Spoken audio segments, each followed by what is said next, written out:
Good day, everyone, and welcome to today's call. Please note this call may be recorded. It is now my pleasure to turn the conference over to Mr. Ryan Rudeminer. Please go ahead, sir.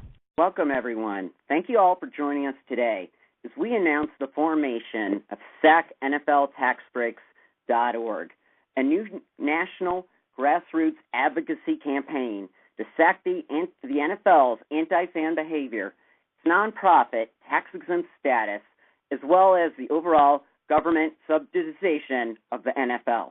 My name is Ryan Rudeminer. I'm the co-founder of SackNFLTaxBreaks.org. I'm a proud shareholder of the Green Bay Packers, the NFL's only publicly owned team. Like my fellow fans on this call, I love football. I live and die by my favorite team, and I cannot wait for Super Bowl Sunday. But as a taxpayer, I just don't think it's quite right that the government has given away hundreds of millions of dollars to the most profitable sports league on the planet. And we ordinary Americans have to make up the difference. At the same time, we fans are subject to blackout rules, keeping taxpayers from seeing games in stadiums we fund. There's something that just doesn't sit right when the NFL, which generates $10 billion annually in profits and receives $1 billion annually in government assistance, takes further advantage of our system at hardworking, ordinary Americans' expense.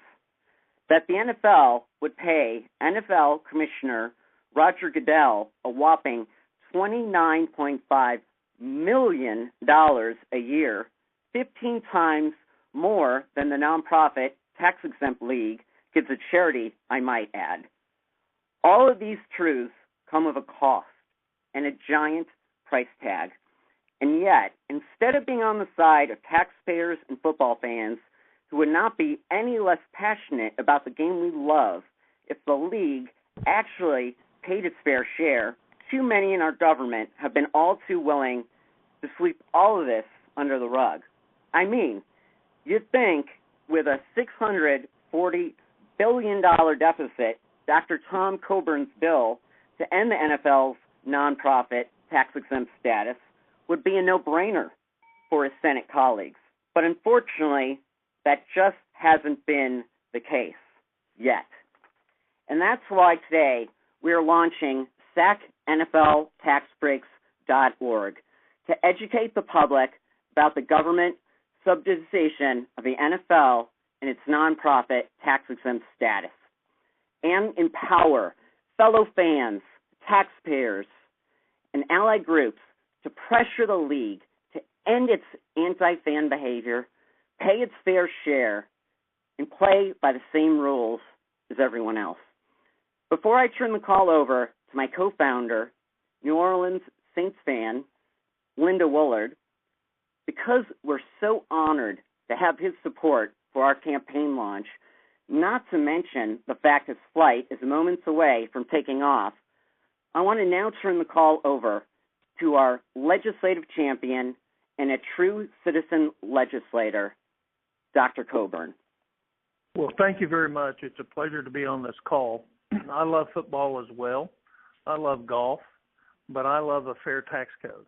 And what we have is a manipulation and a tax earmark that benefits the well-heeled and well-connected in our country. And there's hundreds of billions of dollars of those every year. And this is one that is a great example of that.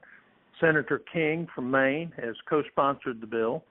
And although we may not move much in the Senate right now with organizations like yours and people becoming active in the unfairness of our tax code for organizations like this, hopefully we're going to see some success in the future. And so I want to thank everybody that's on the call and appreciate your efforts. I do have to run and catch a flight, but keep working it. It's the only way this gets changed is if people demand it get changed, and then you embarrass senators and you embarrass congressmen for not sponsoring this bill. We so appreciate your time, Dr. Coburn, and we wish you all the best. All right. Thank you very much. I'm going to run down to my gate. Okay. Good luck. Thanks. Bye. Right. We are so fortunate to be joined today by such an impressive lineup of speakers. To all the media on the call, we ask you save your questions till the end when there will be a Q&A, at which point an operator will come on the line and issue instructions. I'd now like to turn the call over to the co-founder of SACNFLTaxBreaks.org, New Orleans Saints fan Linda Woolard, who kicked off this fan-led movement a year ago when she started a Change.org petition calling on Congress to revoke the tax-exempt status of the NFL. Today, her petition has well over 310,000 signers and counting. Linda, the field is yours. Well, thank you, Ryan. Well, let me start by saying what you've heard from everybody so far. I'm a fan of football. I love the New Orleans Saints, and as we say in Louisiana, I'm a Houdat for life. Football is a culture in my city. Weekends during the season revolve around the game. It starts on Fridays when everyone wears their Saints jerseys to work and culminates on usually Sundays when whoever can't be in the Superdome is glued to the TV in bars, restaurants, and homes with all of their regular game-watching crew. We're bonded with our team here. They're members of our community who we see often. They've literally helped lift New Orleans up after a devastating flood in 2005 after Katrina, and not just metaphorically. I don't just say that metaphorically, I mean literally. They've wielded hammers to help fix homes. They've opened their checkbooks to help with families who have been victims of contractor fraud after the hurricane. They've offered their time for a range of awesome causes, like promoting food banks and mentoring our local kids. So football is a passion and a lifestyle for me. Yet over the course of the last few years, I became concerned with what seemed like an imbalance of power in the league. Fans sat by feeling helpless during the lockout with potentially no season to look forward to. We saw the replacement ref fiasco where there was chaos on the field. We weren't sure if our players were going to get injured. You know all the issues. I'm not going to go through the whole litany of them. But with each issue like that came up, we as the fans always felt like we were helpless and left out and that we didn't have a voice. And the truth is we really don't. As consumers, our only form of protest would seem to be to not watch the games or to buy tickets. But as fans of the teams, that's not really an option for us. So I thought, where do we find economic leverage, and who has the authority over any authority over the NFL commissioner? And the only answers that I personally saw were Congress and tax breaks. Congress, the men and women who we elect to represent us, has the power to review the economic gifts we, the people, have been bestowing upon the league for several decades. And as I started to talk to people about this, what I mostly ran into as a surprise, the NFL is a nonprofit. And then after that sank in, the next thing folks would express is, well, that doesn't pass the basic fairness test. There's really no reason that the most profitable sports league in the world can't play by the same rules all the rest of us do.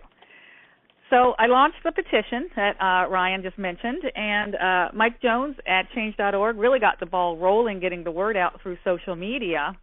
But obviously that it has garnered so much support from signers speaks to the fact that it resonates with people. Over 310,000 signers to date, and the impressive part to me is that it's drawn support from such a diverse group of people, many of them football fans just like me from all over the country. Now, I've been fortunate to find great allies, other devoted football fans along the way to help me move the cause forward. And my hope is that not only will folks see that one little action can lead to something bigger, of course, I hope that we can send a message to the NFL and that we can get a victory for the petition signers, maybe through Senator Coburn's bill. I feel a great responsibility to the signers to push as far as I can to succeed in our goal. And then if we get there, I hope we can find a way to take it further and show sports fans that when they organize around an issue, they actually do have a voice and that there's power in numbers. The fans of football deserve a seat at the table in the dealings of a sport we support financially and, frankly, spiritually. We don't want to harm football. We want it to be the best experience it can be for the fans. Why else does it exist? We love the sport, we love our teams, and I personally believe the NFL can continue to be extremely profitable while still allowing for fans to feel good about supporting it. And just as a side note, I had the fortune of being in Miami with my father when the Saints won the Super Bowl in Super Bowl 44. And by far, that was one of the best days of my life. So I'm really excited that somebody else is going to get to have that experience themselves this Sunday. I'll think about that day and just think, well, I'm really happy for someone. They're going to get to feel the same thing I felt then. And furthermore, I believe that I will get to feel that again in next year's Super Bowl. So thank you, Ryan. Thanks for letting me speak, and look forward to hearing from everyone else. Thank you, Linda. You know, as a diehard Green Bay Packer fan, I'd be remiss if I participated on a call about football and didn't quote the great Vince Lombardi, who once said, "People who work together will win, whether it be against complex football defenses or the problems of modern society. If there were ever a grassroots campaign, this is it."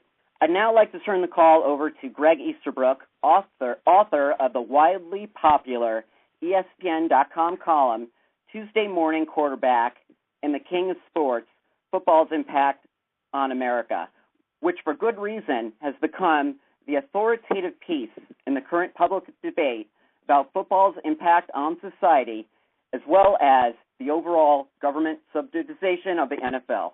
Hi. Well, thank you. Thanks for the kind words about my book. I'll preach to the choir here and say, yeah, I'm a football fan too. I'm actually in New York right now on my way to the Super Bowl on Sunday, and I'm feeling pretty good about the weather forecast. Not as bad as we all thought.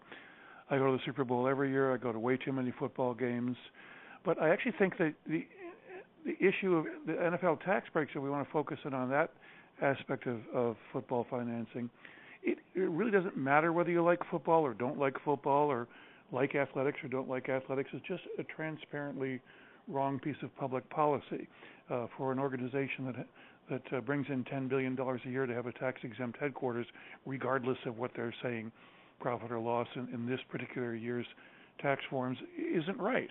And there are lots of things in public policy. Should GM have been bailed out? Should there be wind tax credits? You can make good arguments on either side. There are no arguments in favor of the NFL's tax break position. I mean, none. And so if we can't fix a tax favor that's this transparently phony, which ones are we going to fix? That's all I have to add, Ryan. Thank you so much. As a reminder, there'll be call time at the end for a Q&A.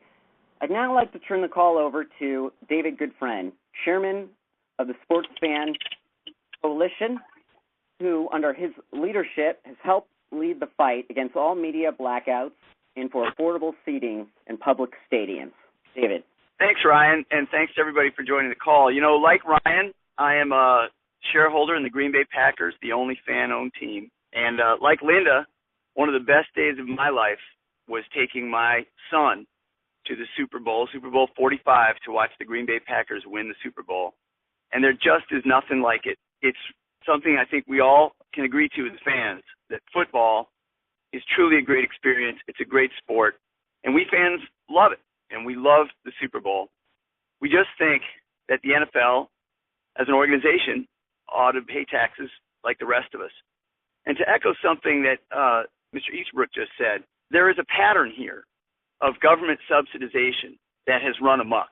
Frankly, there is no argument, as Greg says, for a tax break written into law, written into statute in the 1960s for the NFL.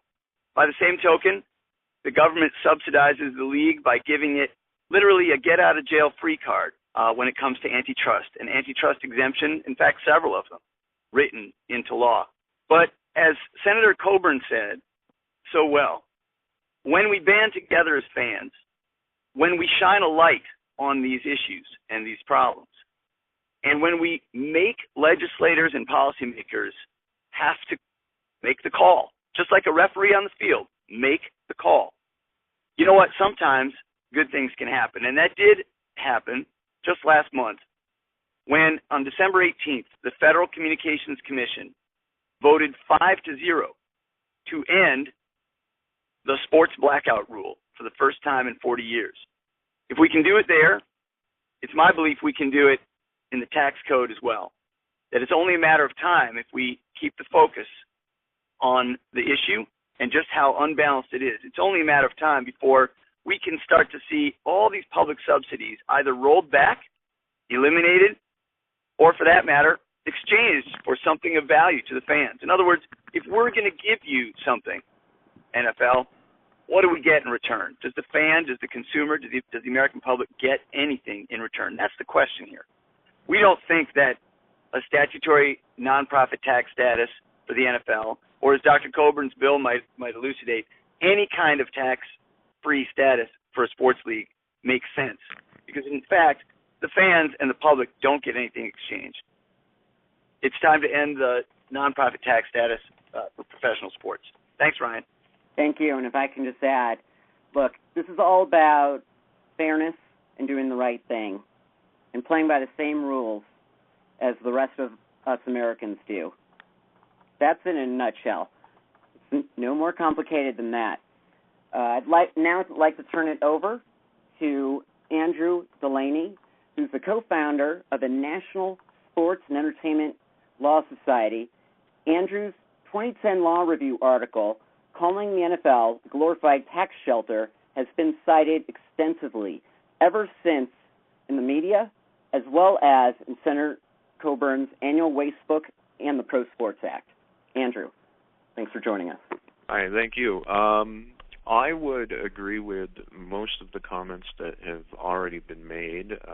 One thing I would add is that the NFL makes a lot of money that it actually does pay taxes on, and I think that sort of exacerbates the problem with the NFL having this nonprofit arm where they just sort of hide money and hand it out interest-free, and it's essentially, I think I've called it a glorified tax shelter.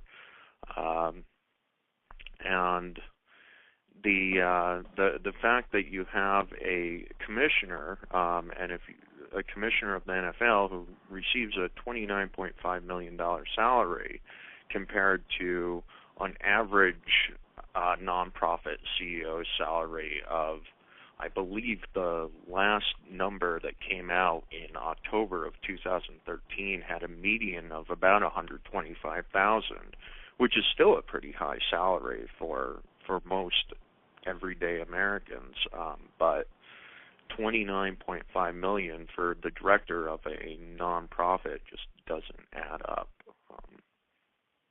And if there are any questions, I'm happy to answer those, but that's about all I have to add. Andrew, and thank you to all the speakers.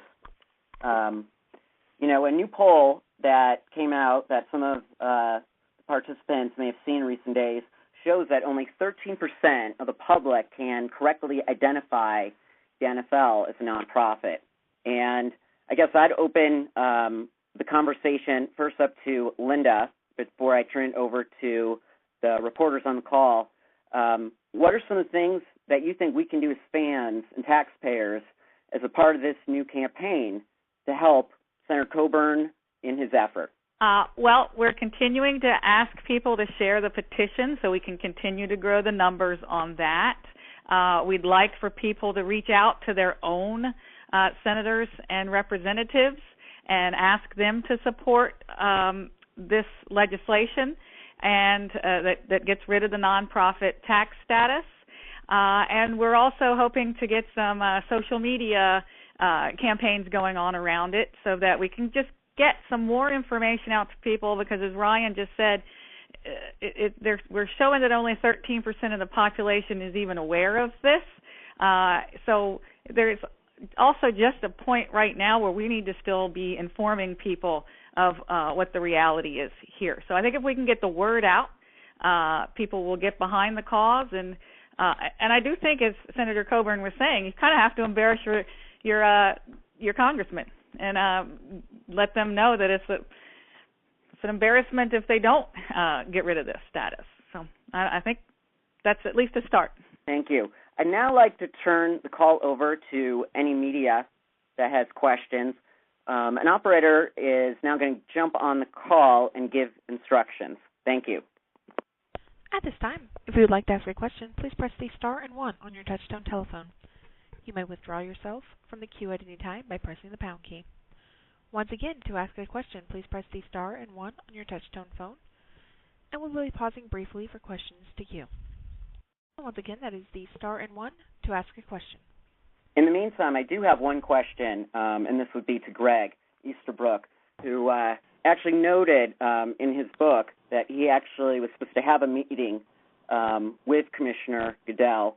And I guess my question for him is, if you had the opportunity to sit down with Commissioner Goodell, what would you say to him? Oh, well, I wouldn't hector him if that's what you mean. My book, King of Sports, is full of questions about all levels of football, but the ones of the NFL having to do with finances, tax breaks, safety, setting a good example not just on concussions but on obesity and painkiller use and other things.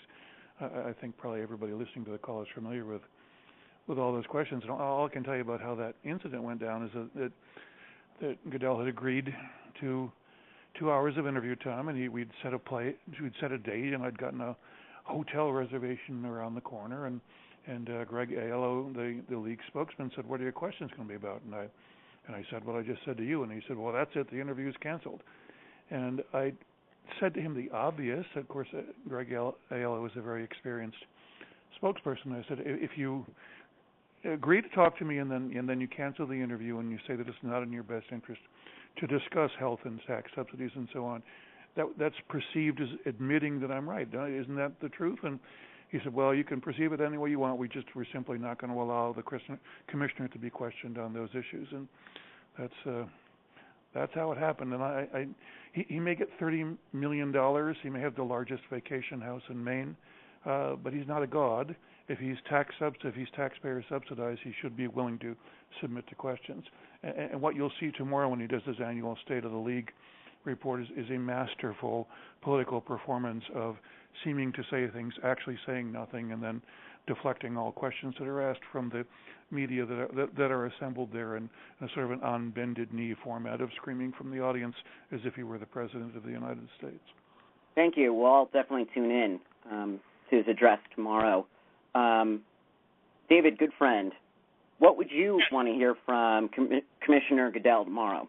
Well, the commissioner has a lot of issues that people care about right now. Greg just mentioned some of them, concussions being one, financing being another. But I think the fact is that the commissioner was asked in a prior press conference by several different reporters about the blacking out of games, the local blackouts issue. And again, I don't want to detract from the main focus of today's call, that being the tax exemption, but they're related because they're both examples of the public, through its government, propping up an obnoxious league practice. The commissioner was asked, what do you think of the FCC's proceeding looking into the practice of blacking out games when they don't sell out? And the commissioner answered, we believe that it's necessary to black out games in order to have a great image on the television screen of a full stadium and also to encourage ticket sales. And yet, the National Football League submitted no economic studies, no expert reports, nothing other than a fairly short pleading by their lawyer, simply stating they wanted to keep blackouts. So the first question I would ask Commissioner Goodell is, what economic proof do you have that you could make public that supports this notion that you need a tax break, that you need a federal regulation to allow for sports blackouts, that you need an antitrust exemption? Because something we've not mentioned is that the National Football League keeps its finances secret. Every single team, other than the Green Bay Packers, which I own a share of and Ryan here owns a share of, every other team does not make its finances known to the public. It's secret. So we're being told by the league, we need you, the American taxpayer, the American voter, to prop us up with some public policy items, but we're not going to tell you why. We're not going to show you that there's an economic need. First question I'd ask him is, why won't you make that public? Thank you. In the interest of time, we're going to wrap up, but folks can certainly follow up with any of us after the call. But I guess I'll just leave everyone with this. You know, Washington is a pretty divisive town, especially these days. But look, this is an issue, as Linda said, that cuts across sports allegiances, party labels, religions, regions of the country, socioeconomic status, gender, race, ethnicity. This is about giving a voice to taxpayers and the fans. And that's why we look forward to doing many more activities in the future and mobilizing our grassroots supporters. Thank you. Good day, everyone, and welcome to today's call. Please note this call may be recorded. It is now my pleasure to turn the conference over to Mr. Ryan Rudemeier.